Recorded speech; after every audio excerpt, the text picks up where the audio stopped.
அதாவது கம்பல் பண்ண முடியுமா தமிழ்நாட்டை? பண்ணி பார்த்துருக்கோம் இல்லையா? அதனால ரஜினிகாந்த் என்ன சொல்லியிருக்காருன்னா, விஜய் வெற்றி பெற்றது எனக்கு ஆச்சரியம் கலந்த ஒரு சந்தோஷம்.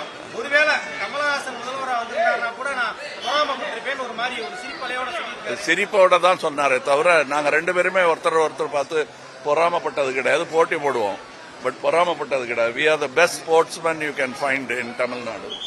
அது நாங்கள் சினிமா துறையில் இருக்கோம். நாங்கள் கிரிக்கெட் விளையாடி இருந்தாலும் இப்படித்தான் இருந்திருப்போம்.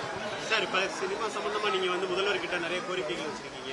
அதுல உங்களுக்கு முக்கியமானது என்னன்னு இல்லையே, அதுதான் இருக்க. நீங்க படிச்சு கூட பார்க்க மாட்டீங்க.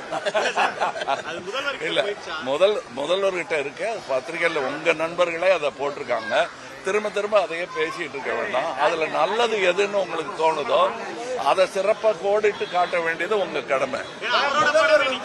முதல்வர் பதவி ஏற்றதுக்கு அப்புறம் அரசியல் கட்சி தலைவர்களை நேரடியா அவங்க இல்லத்துக்கு போய் நேரடியா சந்திச்சாரு. இதுல எடப்பாடி பழனிசாமியை சந்திக்கல அப்படின்றது ஒரு பேசுபொருளா இருக்கு. 25 பேர் அவங்க கூட போறதா சொல்லியிருக்காங்க. இதுல கொரோனா பிரச்சனைகள் இருக்கு, யார் தலைமைன்றது எங்களுக்கு தெரியலன்ற மாதிரி நீங்க எப்படி பாக்குறீங்க அந்த அணுகுமுறையை? உங்களை மாதிரி தான் பாக்குறேன், வேடிக்கை பாக்குறேன். நன்றி.